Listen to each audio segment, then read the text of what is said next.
Well, good afternoon and welcome, particularly warm welcome to our special guests. And I want to make sure I get your names correctly. So the Robert and Jane Weiner Writing Center has been at the campus since about '05, if I remember correctly, somewhere in the neighborhood. '08. Yeah, maybe '08. I mean, with us today we have Marilyn Weiner, who is the daughter of Robert and Jane, right? That's right. Her husband, Alan. We also have Dr. Jerry or Jerome? Jerry. Book and Weiner. And then we have Talia and Scott. Now, Talia is Marilyn's daughter, so she is the granddaughter of Robert and Jane.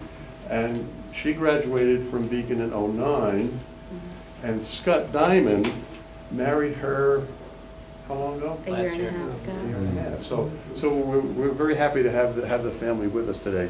You know, when you prepare for an event like this, you do a couple of things. You try to decide, do you want to talk about the family? Do you want to talk about what happens in the Writing Center? And so what I did is, what anybody would typically do, I decided to do a Google search on writing. Do you know there are 17 pages of famous sayings about writing, all in very, very small print? And my plan was actually to take one of those and build a theme around it. And the more I read them, the more I thought, well, that's probably not necessary, because so many of them are actually very apropos, not only to our students, but also to the staff here. So as an example, Henry Miller wrote, writing is its own reward. You pretty much agree with that, right? How about Ernest Hemingway? He says it's none of their business that you have to learn to write. Let them think you were born that way. Or C.J. Sherry, it's perfectly okay to write garbage as long as you edit brilliantly. Henry David Thoreau, not that the story need be long, but it will take a long while to make it short. Or this is one particularly for our students. It was Douglas Adams who said, "I love deadlines. I like the whooshing sound as they make their way fly by me."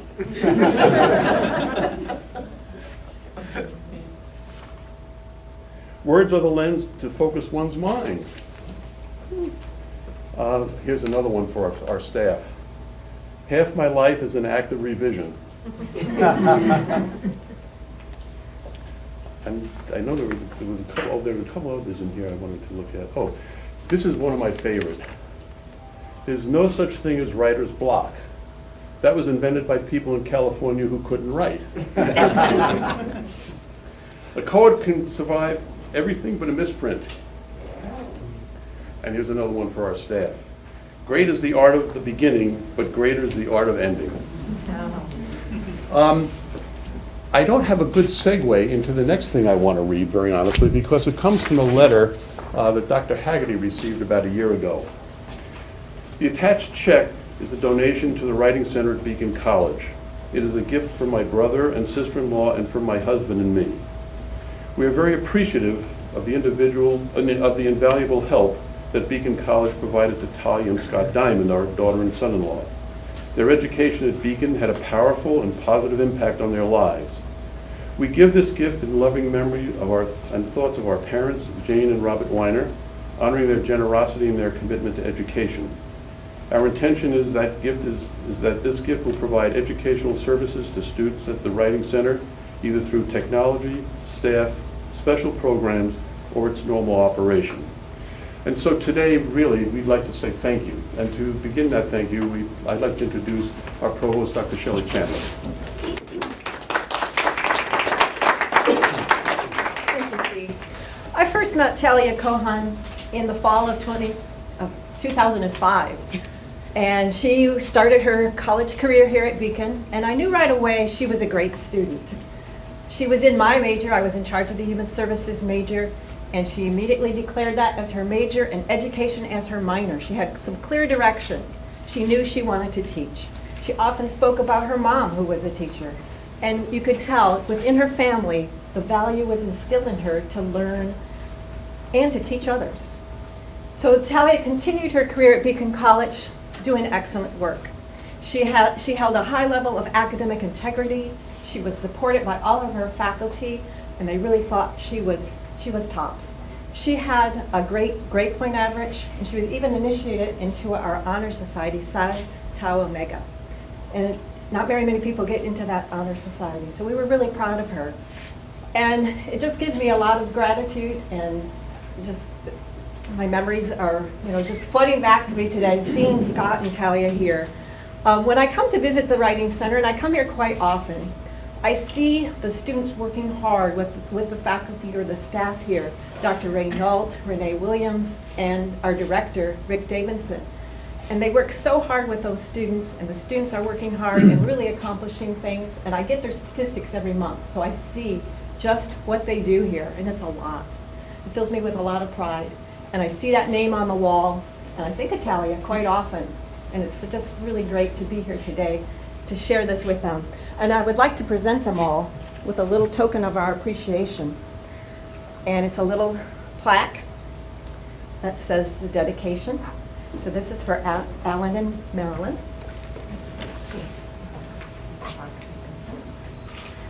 And this is for Talia and Scott.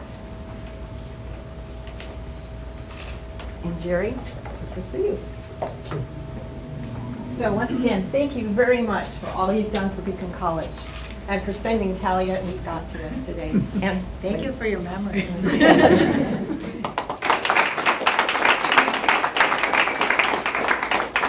Richard Davidson is the director of the Writing Center right now, and he and his staff are here. So, Richard, we'd bring you up and let you say a few words. Absolutely. First of all, Talia. And for Marilyn as well. Thank you. And since you're both Beacon students, you might be able to remember the Beacon bug. I'm just now getting over it, so if I start to cough, bear with me. Since I've already been introduced, I just want to kind of start when I began at Beacon College.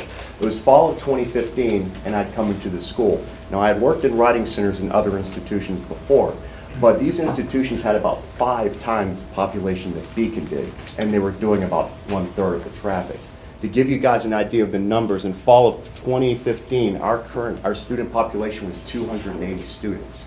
We had 1,429 consultations that first semester. Flash forward to this year, 2018, our current student population is around 407. Right now, before midterms, we are at 928 consultations. So we are very utilized, and it's refreshing to see a service, a wraparound service being utilized like that instead of going to ways like I've seen in other colleges. I was asked to name 3 different areas that the Writing Center helps its students.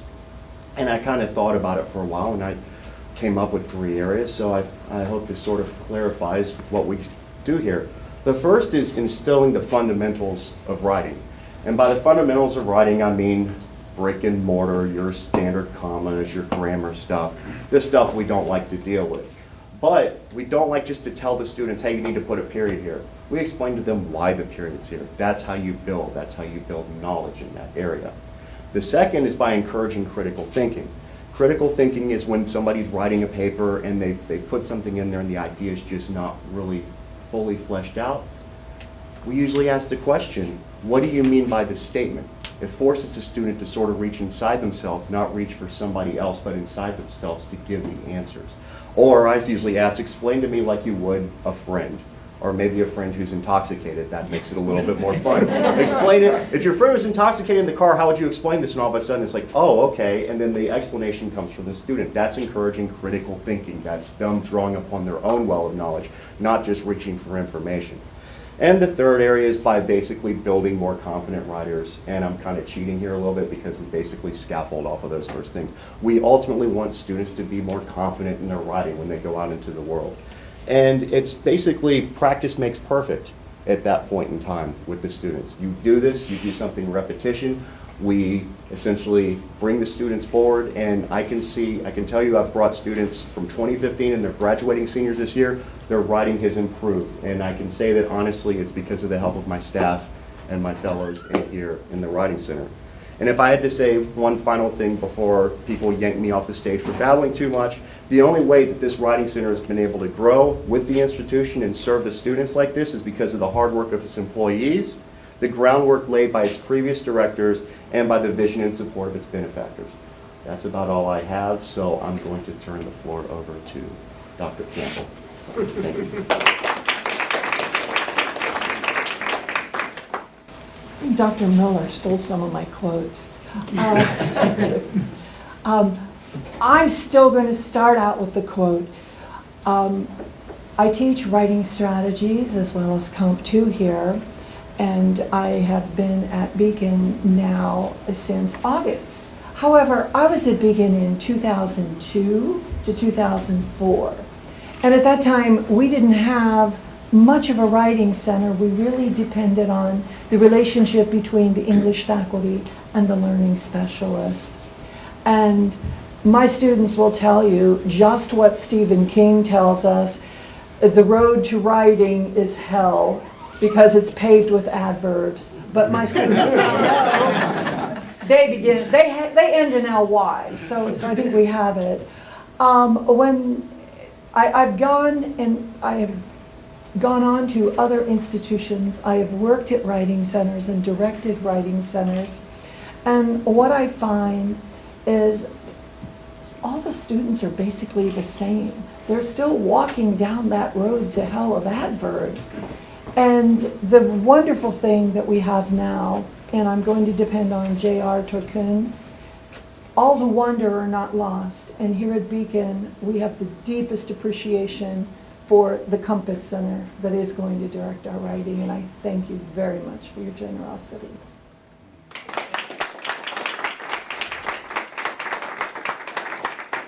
Before I introduce our next speaker, would you like to introduce your staff? Oh, absolutely. You've met me, of course. Where is Dr. Nault? Will Dr. Nault please stand up? Hey, this is Dr. Nault, Ray Nault. This is Dr. Renee Williams. You will be Miss Serena Hartlow. And if you want to see our student, they've got these lovely pictures up over there. I promise it's not a shrine. Those are Straight from Facebook. I can tell. So, and I did think it was important to at least hear from one of our students. And Serena is a fourth-year student majoring in anthrozoology, and she's also a peer writing specialist, right? Right, I'm a consultant, yeah.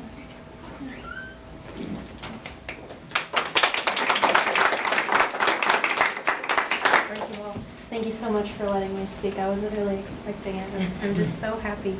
I was asked to talk about how I help students in the Writing Center, and I could tell you it's pretty obvious. You know, they walk in and I say, hey, what help do you need? And I help them. And so what I was really hoping to do was tell you how the Writing Center feels.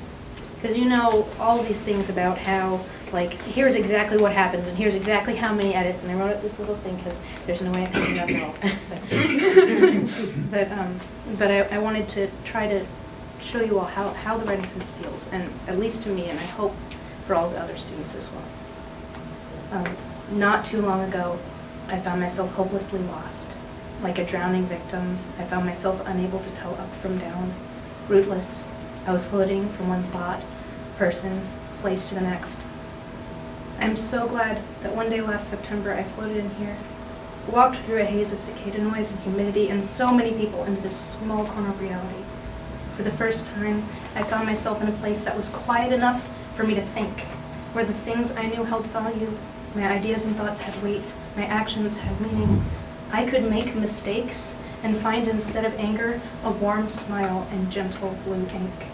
I was welcome. And though things have been changing fast, new location, new rooms, new students, the most beautiful thing about this place is the spirit brought about by the wonderful people who work here. People who use every possible resource to do whatever they can to help the students here succeed. And I'm proud to be counted among them. And when a student enters the room and I uncover a mistake, I know now to meet them with patience and kindness, because most of the time that's all we really need. Not too long ago, I found myself hopelessly lost. But here we are welcome, here we are kind, here we can make mistakes and find instead of anger, a warm smile and gentle blue ink. Thank you.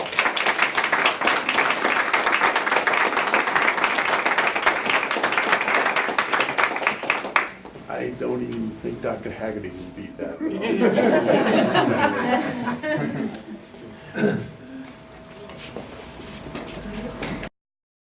The president like that.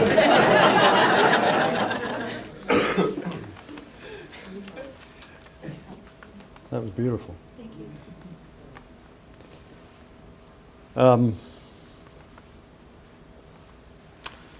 Scott and Talia, and Maryland, and Alan, and Jerry, thank you for coming here. As an act of not only honoring Beacon College, but in particular, honoring Robert and Jane Weiner. I didn't know them. And when you try to close things out, unless you know them and the audience knows them, we miss something. This is their legacy. This is your legacy. And I think we've heard why it is absolutely so important that this legacy be bestowed and be sustained, protected, enriched. So I'm going to do something that hopefully your parents wouldn't mind, that you may mind, but I'm going to say Robert and Jane Weiner were. Can you tell me who they were? So special. Warm, caring, loving, generous. I can't even describe them. Yeah. You did it. And they would be proud today because they've been able to help students at a college that specializes in helping students.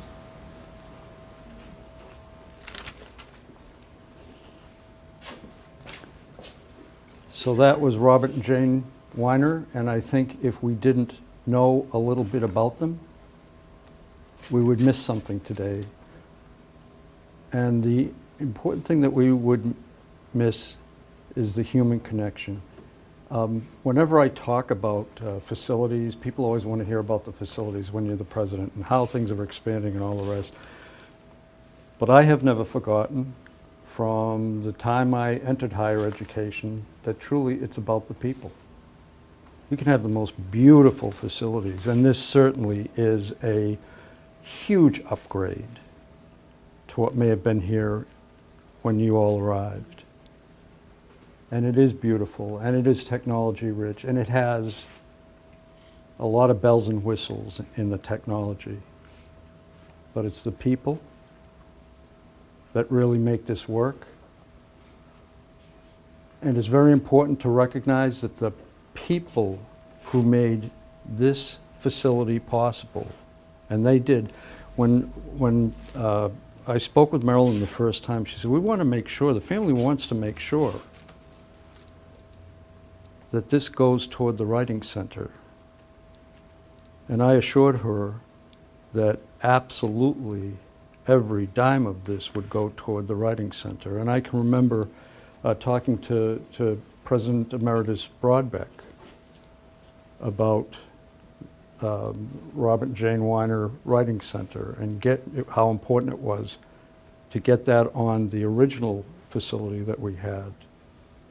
But this is a much more useful facility because it has much more room, it is much more open, and it allows for some of what was commented on here. So,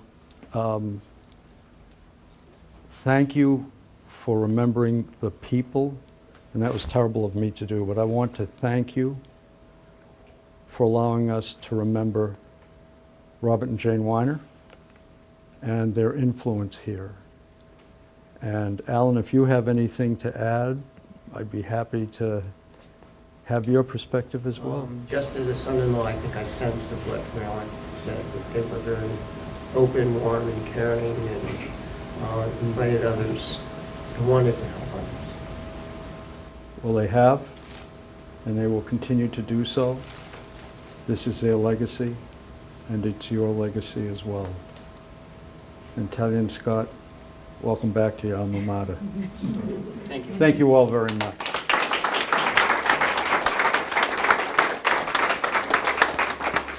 We hope you enjoy the rest of the day. Thank you. Sorry for doing that.